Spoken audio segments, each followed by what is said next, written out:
Bonjour et bienvenue au Weekly Insights avec John Plassard. L'Inde a annoncé samedi dernier qu'elle allait interdire les exportations de blé face à la baisse de la production, due notamment à des vagues extrêmes de chaleur. Le G7 s'est immédiatement alarmé d'une décision qui va aggraver la crise d'approvisionnement en céréales avec la guerre en Ukraine. Suite à cette décision, le prix du blé a touché un nouveau record historique. Deuxième producteur de blé au monde, l'Inde a décidé d'interdire les importations de cette denrée, sauf autorisation spéciale du gouvernement, afin d'assurer la sécurité alimentaire de ses 1,4 milliard d'habitants. Pourtant, jusqu'à samedi, l'Inde avait exprimé sa disposition à venir en aide aux marchés mondiaux en cas de problème d'approvisionnement. Ce contexte fait craindre des mesures protectionnistes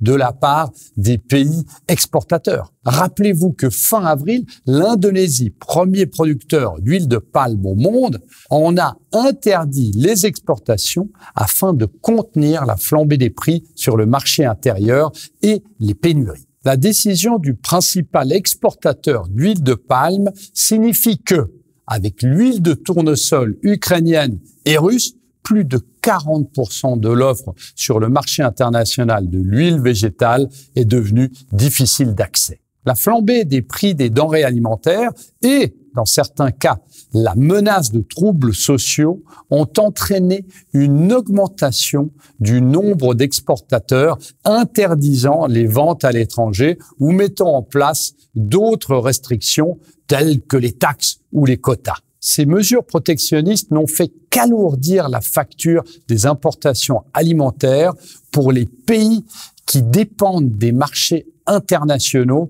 pour d'importantes denrées alimentaires, frappant ainsi certains des pays les plus pauvres du monde. La part des produits soumis à des restrictions dans le commerce alimentaire mondial, mesurée en calories, était de 17%, soit le même niveau que lors de la crise alimentaire et énergétique de 2007-2008.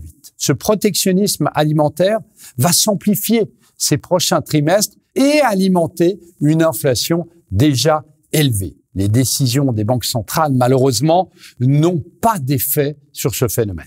Merci beaucoup et passez une très bonne semaine.